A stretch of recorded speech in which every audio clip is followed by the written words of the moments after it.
Good evening, sir. Good Sir, evening. good evening. Good evening. Good evening. Good evening. Sir अब हम पहले कैसे join कर लिया, आपने तो ज्वाइन ही नहीं किया था. अभी ना मैंने छोटा सा चेंज किया है कि पहले मैं जब ज्वाइन करता था तभी आप लोग ज्वाइन कर पाते थे. अब मैंने वो वाला ऑप्शन हटा दिया. अब आप डायरेक्टली ज्वाइन कर सकते हो, बट मैं शार्प 8:40 को ज्वाइन करूंगा. ठीक है, और आप लोग भी कोशिश करना 8:40 को ही ज्वाइन करें, क्योंकि आप पहले ज्वाइन कर लोगे ना तो फिर उस टाइम से ये जूम टाइम कैलकुलेट करना शुरू कर देता है. तो एग्जैक्ट 8:40 पे आप सभी बच्चे ज्वाइन कर लें. ठीक है. और एक चीज और मैं आपको बताना चाहता हूँ. आपको मेरी वॉइस क्लियर है? ये स्लाइड दिख रही है? Yes sir. अब ना मैंने एक चीज सोचा, क्योंकि लास्ट क्लास में ना हम कुछ पढ़ नहीं पाए, सारा टाइम डाउट्स में चला गया. अब मैंने एक चीज सोचा है कि पहले मैं आऊंगा, 1 या 2 मिनट वेट करूंगा, सभी बच्चे ज्वाइन कर लेंगे, फिर मैं आपको 20 से 25 मिनट कम से कम पढ़ाऊंगा. आपको सबको अनम्यूट कर दूंगा.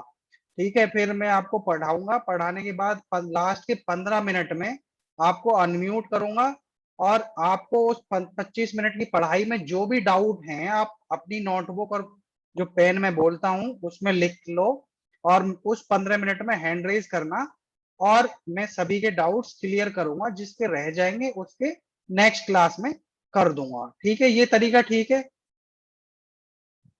Yes sir. सर मैं कोई कहना चाहिए बात की, पूनम मैम को प्लीज कह देना हिस्ट्री का जो वर्क था वो सेंड कर देना, क्योंकि थर्सडे को टेस्ट है हमारा. पूनम मैम ने कहा था सारे सिलेबस का. अच्छा, थर्सडे को हमसे पूनम मैडम टेस्ट ले रही हैं आपकी, या आपके स्कूल का टेस्ट है?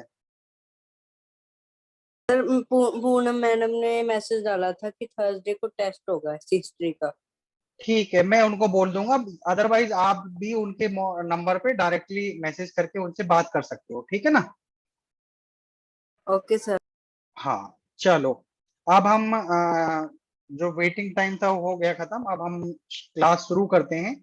जो भी बच्चे ज्वाइन करते रहेंगे उसके हिसाब से उनको चीजें समझ में आती रहेंगी, और जो डाउट रहेगा उसको हम लास्ट के 15 मिनट में लेंगे. ठीक है, चलो.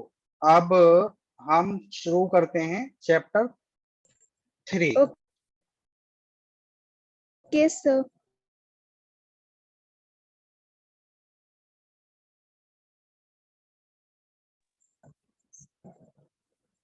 तो चैप्टर 3 क्या है? चैप्टर 3 है आपका मिनरल्स और power Sir, is resources. very voice low? क्या आपको वॉइस नहीं आ रही?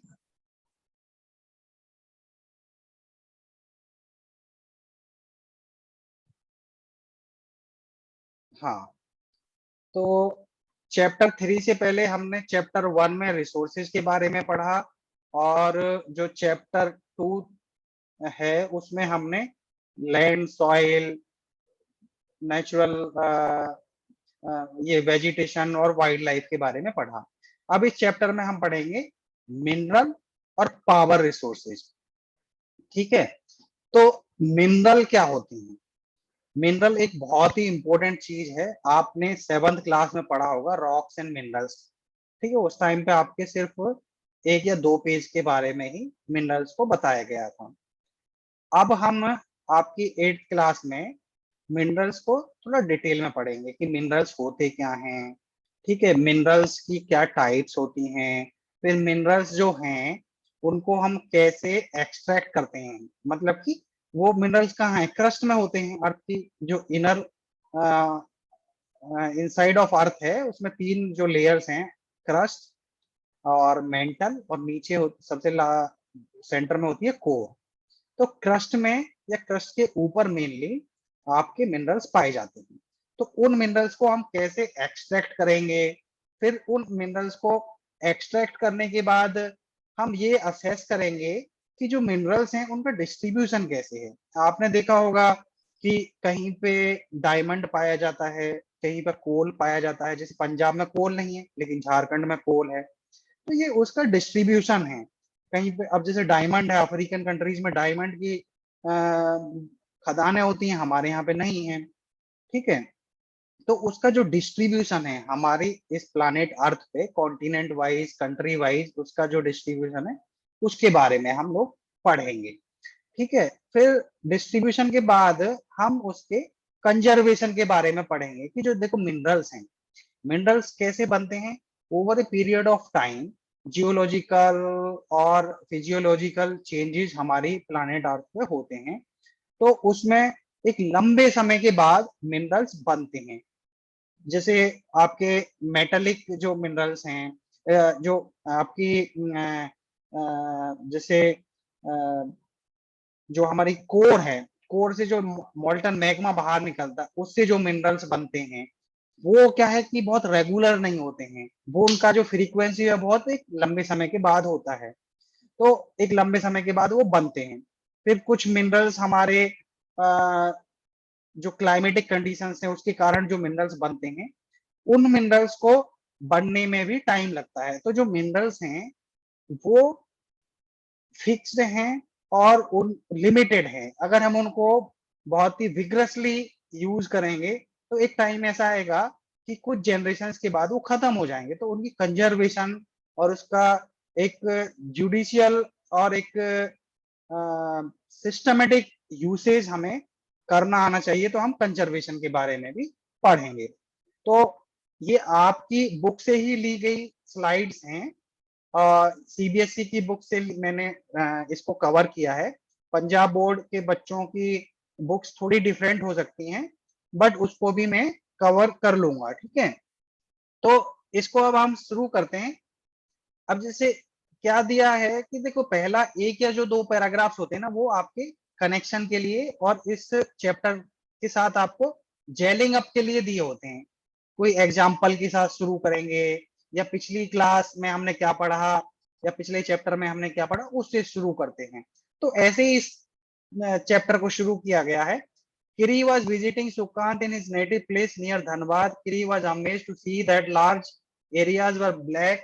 Sukkant, why is this place so black and dusty? She asked. This is because of the coal mines nearby. Do you see the trucks? They are carrying the mineral coal, replied Sukkant. अभी मैंने आपको बताया थोड़ी देर पहले कि जैसे पंजाब में कोई कोल नहीं है, लेकिन आपके झारखंड में, धनबाद झारखंड में है, झारखंड में बहुत सारी कोल माइंस हैं। ठीक है, तो इसमें क्या है कि एक कहानी बना दी है कि किरी धनबाद गई, वहां पे उसका दोस्त रहता है सुकांत, उससे उसने पूछा कि यहाँ सारी जमीन काली क्यों है, तो उसने कहा कि यहाँ पे कोल माइंस हैं। What are minerals? ठीक है, आस्क्ड किरी, किरी ने पूछा कि मिनरल्स क्या होते हैं। Sukant replied, have you ever seen a baker baking biscuits? The flour, milk, sugar and sometimes eggs are mixed together while eating the baked biscuits. Can you see these ingredients separately? Just as in the biscuits, there are a number of things that you cannot see. Rocks on this earth have several materials called minerals mixed in them. These minerals are scattered throughout the earth's rocky crust. देखो इस paragraph में कितने simple तरीके से और कितने अच्छे तरीके से जो ऑथर है उसने मतलब कि एक्सप्लेन किया है कि जो मिनरल्स हैं उनको समझने के लिए बिस्किट का एग्जांपल ले सकते हैं। बिस्किट जैसे किसी बच्चे ने देखा हो बनता हुआ, और कि उसमें हम ग्रेन्स डालते हैं, उसमें मिल्क डालते हैं, उसमें कई बार एग भी डालते हैं, और उसमें कई बार शुगर और कई बार उसमें ड्राई फ्रूट्स वगैरह डालते हैं। तो ये सारी चीजें मिक्स करके हम लोग एक पेस्ट बना लेते हैं और उसकी बेकिंग कर लेते हैं और हमारे बिस्किट्स बन जाते हैं। कि जो जैसे शुगर है कहाँ है उसमें वो नहीं पता चलती, फ्लोर का पता नहीं चलता, एग कंटेंट का नहीं पता चलता, अगर कोई ड्राई फ्रूट्स वगैरह है, चेरी वगैरह, उनका हमें पता चल जाता है।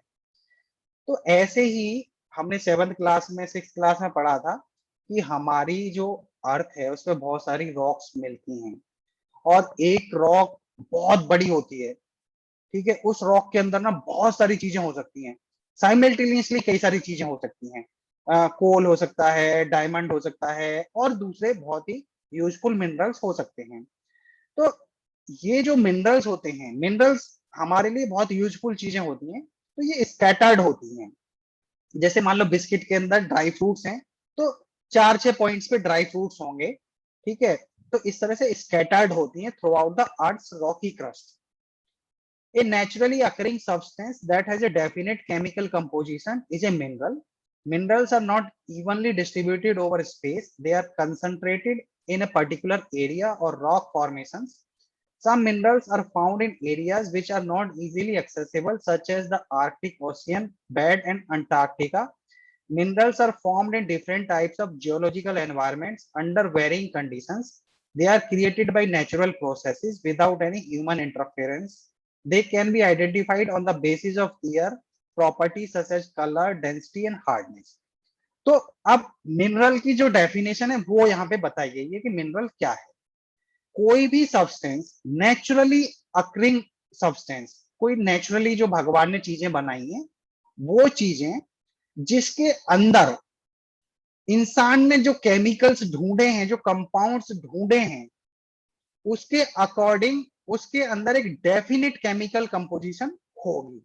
जैसे लेट्स से कि हमारा साल्ट है, सोडियम क्लोराइड होता है, ठीक है। सोडियम क्लोराइड का एक डेफिनिट केमिकल कंपोजिशन, एक होता है सी सॉल्ट, एक होता है रॉक सॉल्ट। तो रॉक सॉल्ट में मैग्नीशियम क्लोराइड भी होता है, आपका पोटेशियम क्लोराइड भी होता है, सोडियम क्लोराइड भी होता है। तो जो भी हमारा मिनरल है, उस मिनरल का जो केमिकल कंपोजिशन अगर हम लैब के अंदर देखेंगे तो फिक्स होगा, डेफिनेट होगा। ऐसे नहीं है कि इसमें कोई भी रैंडम केमिकल कंपोजिशन होगा, ऐसा नहीं होगा। तो इसको हम कैसे डिफाइन कर सकते हैं कि नेचुरली भगवान के द्वारा बनाई गई कोई भी चीज जिसमें इंसान के द्वारा बनाए गए केमिकल कंपाउंड्स की एक डेफिनेट कंपोजिशन हो, उसको हम मिनरल बोलते हैं। अब जो मिनरल्स हैं वो इवनली डिस्ट्रीब्यूटेड नहीं है। जैसे मान लो एक सेक्टर है, एक सेक्टर के अंदर जो घर हैं इवनली डिस्ट्रीब्यूटेड हैं कि भाई 200 स्क्वायर यार्ड का या एक कनाल का घर है, इस लेन में एक कनाल का। ऐसे मिनरल्स नहीं होते हैं। कहीं पे कुछ चीज है, कहीं पे कुछ चीज है। एज ए अर्थ अगर हम बहुत बड़े लेवल पे बात करें तो हम देखेंगे कि किसी कंट्री में कोई चीज पाई जाती है, किसी कंट्री में कोई चीज पाई जाती है। तो मतलब कि बहुत स्कैटर्ड वे में है, कोई इनका इवनली कोई फॉर्मेशन नहीं है, डिस्ट्रीब्यूशन नहीं है। किसी किसी पर्टिकुलर एरिया में कंसंट्रेटेड होते हैं, हर जगह मतलब कि ये नहीं पाए जाते हैं। सब minerals are found in areas which are not easily. तो कुछ मिनरल्स इजीली एक्सेसिबल, जैसे धनबाद है, झारखंड वगैरह है, वेस्ट बंगाल है, ये इजीली एक्सेसिबल एरियाज हैं, प्लेन्स हैं या माउंटेन्स हैं या वहां पे हिल्स हैं, ठीक है। लेकिन कुछ मिनरल्स जैसे आर्कटिक ओशियन है या एंटार्क्टिक ओशियन है, हमारे पोल्स की तरफ है, वहां पे इतना ठंड रहता है, इतनी बर्फ जमी होती है, वहां पे इतना इजीली हम उन मिनरल्स को एक्सेस नहीं कर सकते। अब ये जो मिनरल्स बनते हैं ये geological are formed in different types of geological environments under varying conditions. तो ये जो मिनरल्स बनते हैं ये नेचुरल प्रोसेस से ही बनते हैं और जो जियोलॉजिकल एनवायरनमेंट है उसमें वेरिंग कंडीशंस के अंडर ये पाए जाते हैं और नेचुरल प्रोसेस से बनते हैं। उसमें ह्यूमन का कोई इंटरफेरेंस नहीं होता है कि हम चाहें कि भाई कोई नेचुरली अकरिंग मिनरल को हम बना दें, ऐसा हम नहीं बना सकते। और इनकी अगर पहचान करनी है तो इनकी जो प्रॉपर्टीज होती है, केमिकल प्रॉपर्टीज होती हैं, जैसे मान लो कि हमें साल्ट है, साल्ट का हमें पता है कि ये सोडियम क्लोराइड हो सकता है, मैग्नीशियम क्लोराइड हो सकता है या पोटेशियम क्लोराइड हो सकता है, ठीक है। तो इसकी एक सर्टेन और डेफिनेट केमिकल प्रॉपर्टीज हैं।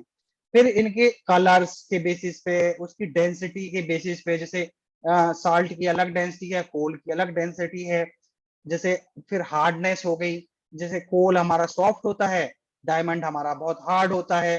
तो उसके बेसिस पे हम मिनरल्स की कैटेगराइजेशन करते हैं। अब इनकी टाइप्स की अगर बात करें, मिनरल्स की जो टाइप्स हैं उनको हम कैसे डिफाइन करेंगे। तो मिनरल्स देखो, अब हम इनको मिनरल्स को ना ऐसे ना समझें कि साल्ट है जो वो ही मिनरल है और मेटल है वो मिनरल नहीं है, ऐसा नहीं है। कोई भी नेचुरली अकरिंग सब्सटेंस जिसका एक chemical composition, definite chemical composition है, वो मिनरल कहा जा सकता है, चाहे वो मेटालिक है चाहे वो नॉन मेटालिक है। सॉल्ट है वो मिनरल है, सॉइल है वो मिनरल है, क्योंकि वहां सिलिका होता है, सिलिकॉन डाइऑक्साइड होती है, ठीक है। अब इन मिनरल्स को अगर हम कैटेगराइज करें अपनी अंडरस्टैंडिंग के लिए, तो हम इनको दो तरह से कैटेगराइज करते हैं। एक हम मेटल, सबको पता है मेटल क्या होती है, जब से ह्यूमन सिविलाइजेशन का उद्गम हुआ तब से हम सबको पता है कि मेटल क्या होती है।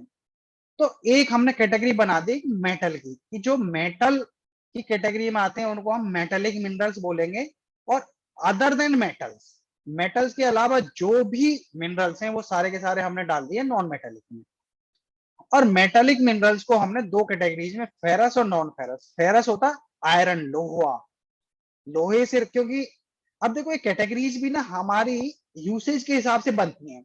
अब जो लोहा है, आयरन है, वो बहुत कॉमन मेटल है, और उसका जो मिनरल है या उसका जो ओर है वो बहुत ही ज्यादा कॉमन है।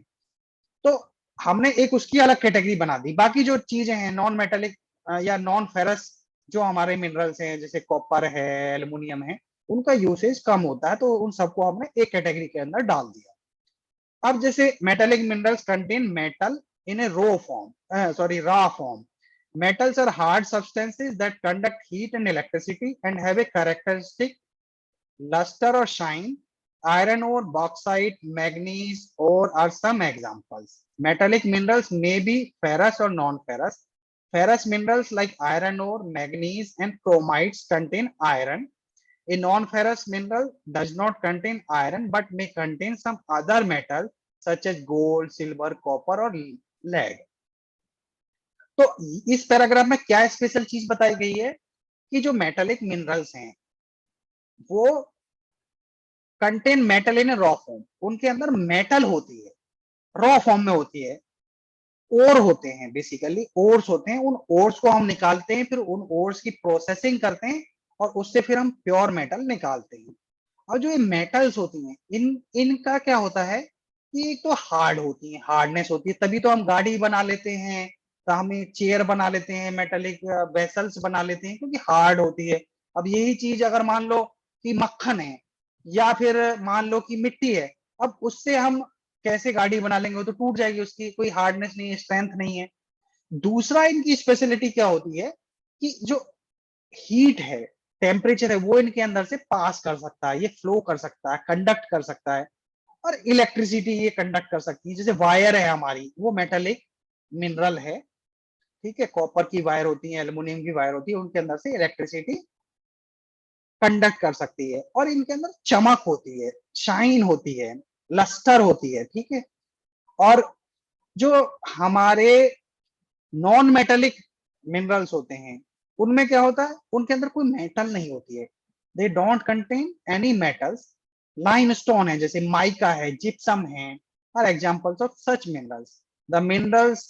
The mineral fuels like coal, petroleum, ठीक है, petroleum are also non-metallic minerals. Minerals can be extracted by mining, drilling or quarrying.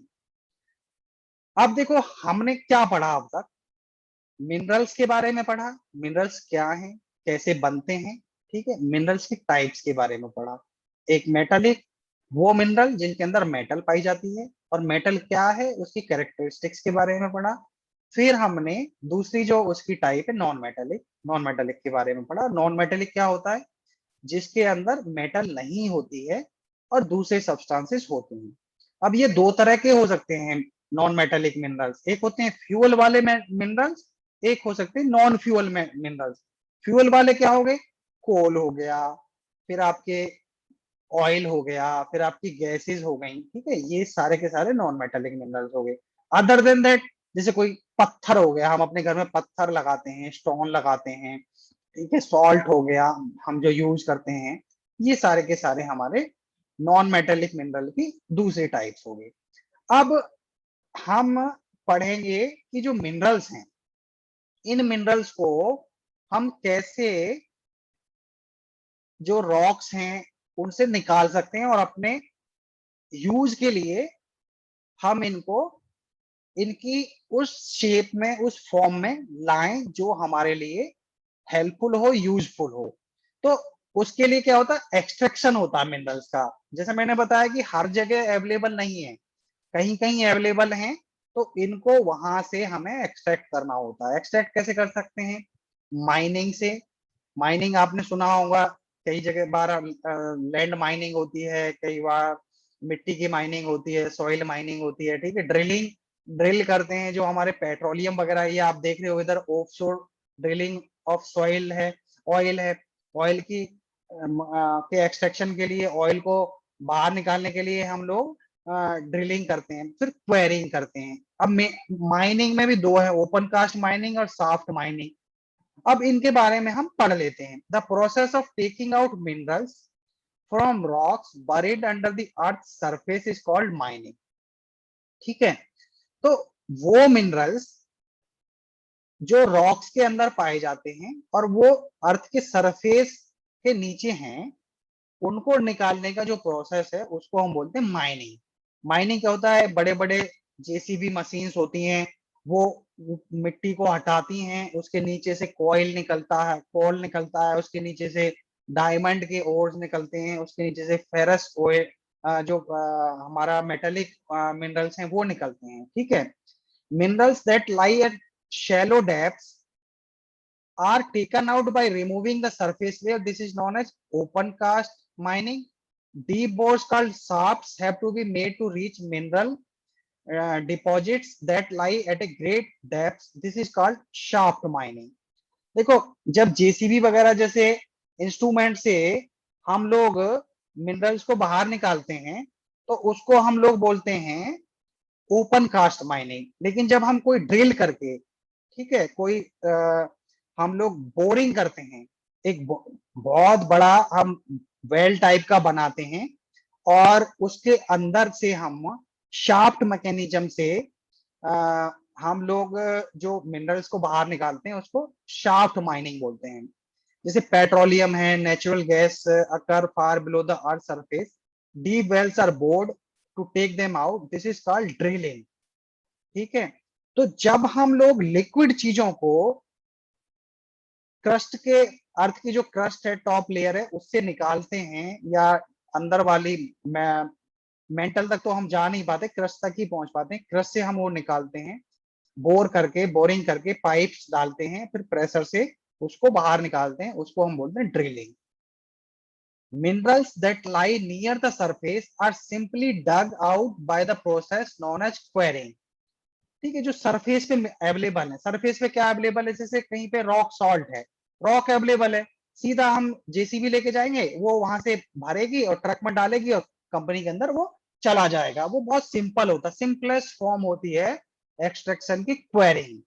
जैसे मान लो कि आपको अपने अपने घर बनाया तो आपको उसको थोड़ा लेवल को राइज करना है, तो आपको मिट्टी डालनी है। मिट्टी इज व्हाट? मिट्टी is nothing but a mineral.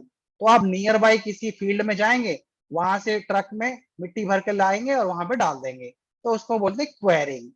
ठीक है, और इससे थोड़ा डिफिकल्ट होता है माइनिंग, और उससे और ज्यादा डिफिकल्ट होता है ड्रिलिंग। राइट, तो अब तक हमने पढ़ा मिनरल्स, मिनरल्स के टाइप्स और मिनरल्स के एक्सट्रैक्शन के जो मेथड्स हैं, टेक्निक्स हैं वो। ठीक है, अब मैं थोड़ा सा डिस्ट्रीब्यूशन के बारे में आपको पढ़ा देता हूं और उसके बाद फिर हम डाउट्स को लेंगे और जो बाकी का बचेगा उसको हम नेक्स्ट क्लास में करेंगे। तो डिस्ट्रीब्यूशन ऑफ मिनरल्स, जैसा मैंने आपको बताया कि जो मिनरल्स का डिस्ट्रीब्यूशन है वो यूनिफॉर्म नहीं है। किसी कंट्री में कोई मिनरल होता है, किसी कंट्री में कोई मिनरल होता है। तो minerals occur in different types of rocks, some are found in igneous rocks, some in metamorphic rocks, while other occur in sedimentary rocks. Generally metallic minerals are formed, metallic minerals are found in igneous and metamorphic rock formation that form large plateaus. Iron ore in North Sweden, copper and nickel deposits in Ontario, Canada. Iron, nickel, chromites, and platinum in South Africa are examples of minerals found in igneous and metamorphic rocks. Sedimentary rock formation of plains and young fold mountains contain non-metallic minerals like limestone. Limestone deposits of Caucasus region of France, manganese deposits of Georgia and Ukraine, and phosphate beds of Algeria are some examples. Mineral fuels such as coal and petroleum are also found in the sedimentary strata. देखो यहाँ पे अब आपकी जो 7th class है उसमें आपने पढ़े थे रॉक्स। रॉक्स की टाइप्स पढ़ी थी। इग्नियस रॉक्स आपकी प्राइमरी रॉक्स होती हैं। इग्नियस रॉक्स जो भी मोल्टन मैग्मा बाहर निकलता है उससे जो रॉक बनती है उसको इग्नियस रॉक्स बोलते हैं। कुछ रॉक क्रस्ट के अंदर बनती है, कुछ क्रस्ट के बाहर बनती हैं, तो उनको इंट्रूसिव और एक्सट्रूसिव रॉक्स बोलते हैं। उन रॉक्स से कुछ मिनरल्स निकलते हैं। फिर जो दूसरी टाइप्स होती है रॉक्स की वो होती है सेडिमेंट्री। जो इग्नियस रॉक्स हैं उनसे छोटे छोटे फ्रेगमेंट्स टूटते हैं और पानी और हवा से बह के कहीं जाके डिपॉजिट हो जाते हैं, सेडिमेंट हो जाते हैं, उससे सेडिमेंट्री रॉक्स बनती हैं। ठीक है, इग्नियस और सेडिमेंट्री दोनों रॉक्स से टेम्परेचर और प्रेशर से ये रॉ रॉक्स होती हैं।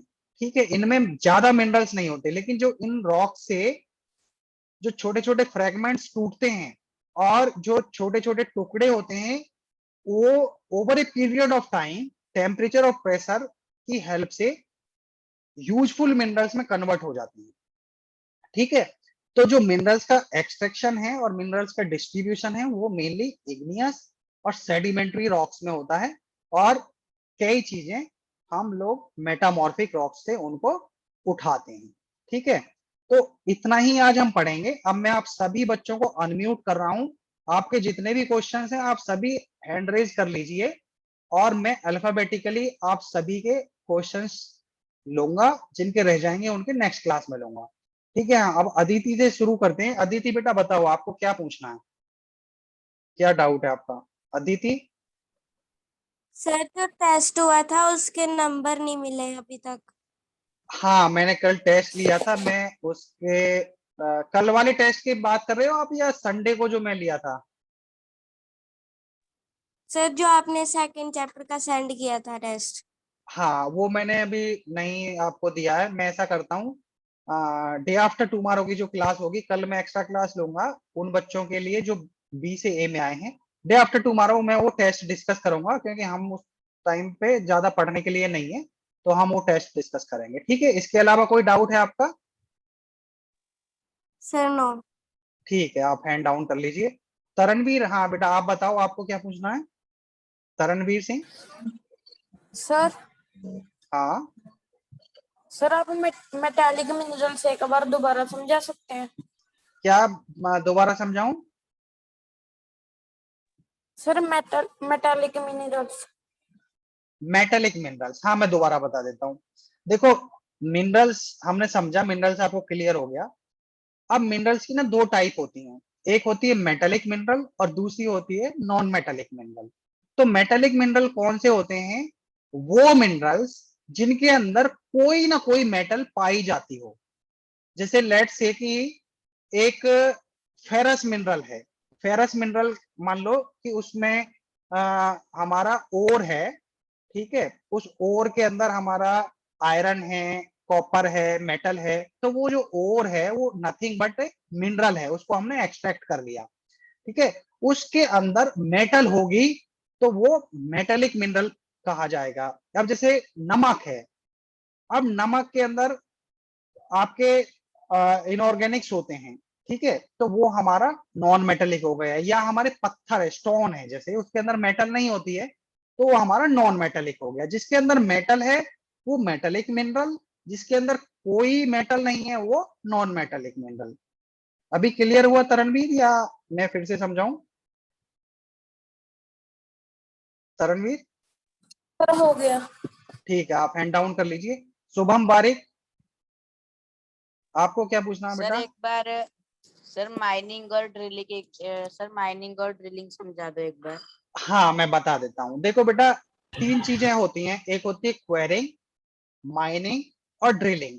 क्वेरिंग क्या है कि मिट्टी आपने लेनी है, तो मिट्टी के लिए आपने जेसीबी भेजी, वो सीधा सीधा खेत से उठाएगी और ट्रक में डालेगी और आपके घर ले आएगी। उस प्रोसेस को बोलते हैं क्वेरिंग।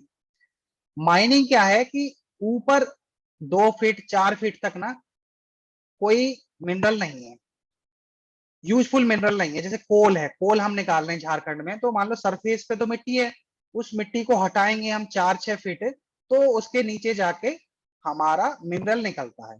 तो ये जो प्रोसेस है इसको बोलते हैं माइनिंग। मतलब कि पहले हम 4-6-10 फीट 50 फीट मिट्टी को हटाएंगे, फिर उसके अंदर हम खदान बनाते हैं जैसे ना, उस खदान से फिर हम लॉरी ले जाके, जेसीबी ले जाके उस मिनरल को निकालेंगे। तो ये जो प्रोसेस होता है इसको बोलते हैं हम माइनिंग।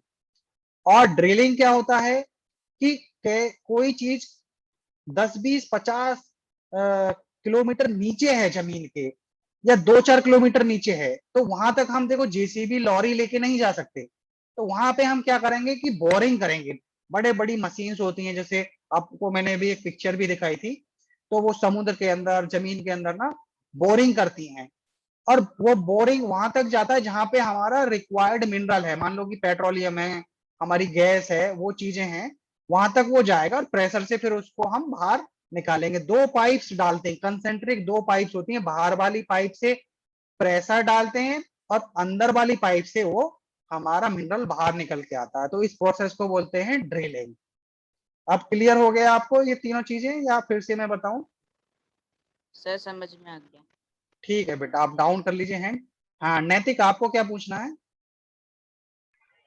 सर मैंने पूछना है कि हमें जो स्कूल में चैप्टर कराया सर, उसमें हमें कहा कि हमने जो ये कॉन्टिनेंट और कंट्री से रिलेटेड जो याद करनी है चीजें मिनरल्स के बारे में सर, वो हमें कहा कि हमने नहीं करनी सर, हमने सिर्फ इंडिया से करनी है रिलेटेड।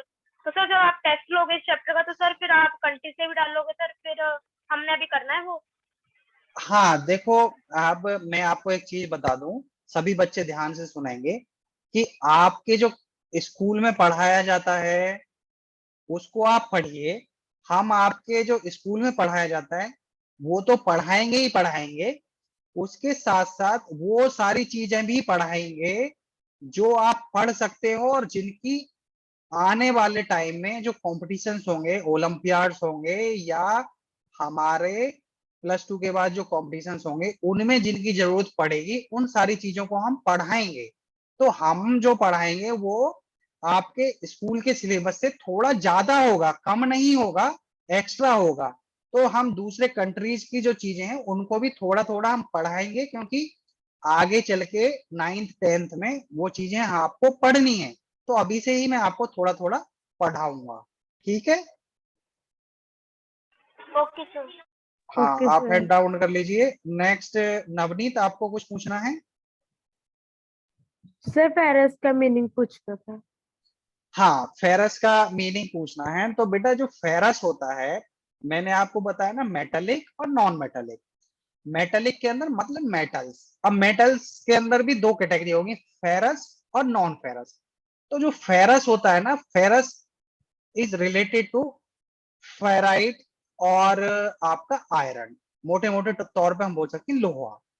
तो वो मिनरल जिसके अंदर लोहा हो उसको हम फेरस मिनरल बोलते हैं, फेरस मेटालिक मिनरल। अब क्लियर हो गया आपको? Yes sir. ठीक है, आप हैंड डाउन कर लीजिए। प्रणव, आपको क्या पूछना है बेटा?